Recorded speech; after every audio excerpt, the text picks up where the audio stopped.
Morning India की शुरुआत करते हैं उत्तर प्रदेश से जुड़ी खबर के साथ, जहां पर अखिलेश सरकार की नोएडा की एसडीएम दुर्गा शक्ति नागपाल को निलंबित करने के फैसले को हर सूरत में सही ठहराने पर अड़ गई है। यूपी सरकार ने दुर्गा को निलंबित करने के बाद अब उनको चार्जशीट की कॉपी थमा दी है। इसके साथ ही दुर्गा को 15 दिनों के अंदर जवाब देने को कहा गया है। इधर केंद्र सरकार ने भी दुर्गा के निलंबन पर यूपी सरकार से जवाब तलब किया है।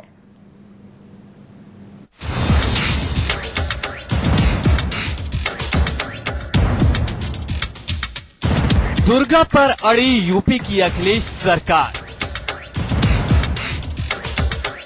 दुर्गा नागपाल को कारण बताओ नोटिस। 15 दिनों के अंदर दुर्गा से मांगा जवाब। यूपी सरकार से केंद्र ने भी किया सवाल। 27 सितंबर को नोएडा के कादलपुर गांव में जो कुछ भी हुआ उसको लेकर नोएडा की सस्पेंडेड आईएएस अधिकारी दुर्गा शक्ति नागपाल से अब उत्तर प्रदेश की अखिलेश सरकार ने जवाब तलब किया है। अखिलेश सरकार ने रविवार को अपना रुख और सख्त करते हुए दुर्गा को चार्जशीट यानी आरोप पत्र की कॉपी थमा दी है। साथ ही दुर्गा से 15 दिन के अंदर आरोप पत्र का जवाब देने को भी कहा गया है। यही नहीं, यूपी सरकार ने चार्जशीट की एक कॉपी केंद्र सरकार को भी भेजी है। उत्तर प्रदेश सरकार के इस रुख से एक बात तो साफ हो गया है कि एसडीएम दुर्गा शक्ति नागपाल के सस्पेंशन को लेकर तमाम सियासी बयानबाजियों और विरोध के बावजूद सीएम अखिलेश यादव अपने कदम पीछे खींचने को अब कतई तैयार नहीं है। अगर सूत्रों की माने तो यूपी सरकार ने दुर्गा को जो चार्जशीट थमाई है उसमें दुर्गा शक्ति नागपाल की प्रशासनिक क्षमता पर ही सवाल खड़े किए गए हैं।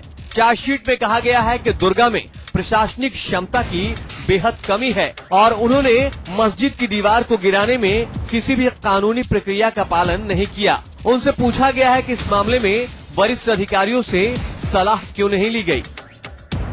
दुर्गा नागपाल के खिलाफ तैयार 10 पन्नों वाली चार्जशीट में कहा गया है कि गौतम बुद्ध नगर जिले के कादलपुर गांव में 27 जुलाई को एक मस्जिद की दीवार गिराने के मामले में ये अधिकारी प्रथम दृष्टया दोषी हैं, क्योंकि उनकी इस कार्रवाई से सांप्रदायिक सौहार्द बिगड़ सकता था।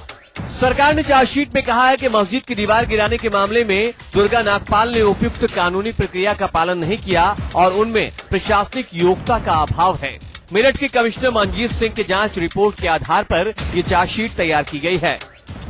इधर सोनिया गांधी को पीएम की लिखी गई चिट्ठी के बाद केंद्र सरकार भी पूरी तरह से हरकत में आ चुकी है।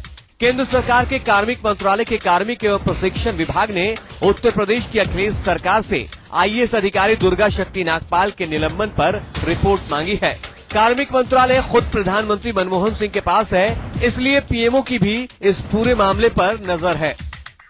दुर्गा शक्ति नागपाल के निलंबन पर मचे बवाल के बाद खुद कांग्रेस अध्यक्ष सोनिया गांधी ने प्रधानमंत्री मनमोहन सिंह को लिखी चिट्ठी में कहा था, हमें ये देखना होगा कि जो अफसर सही तरीके से काम कर रहे हैं उन्हें सुरक्षा मिल रही है या नहीं। हमें ये भी देखना होगा कि कहीं एक ईमानदार अधिकारी को परेशान न किया जा रहा हो। जाहिर है, इस पूरे मामले में केंद्र की दखल के बाद दुर्गा के सस्पेंशन को कानूनी और प्रशासनिक तौर पर दुरुस्त ठहराने के लिए उत्तर प्रदेश की अखिलेश सरकार के सामने भी चुनौतियां कम नहीं है, क्योंकि खुद जिले के डीएम अपनी जांच रिपोर्ट में पूरे मामले को लेकर दुर्गा शक्ति नागपाल को पहले ही क्लीन चिट दे चुके हैं।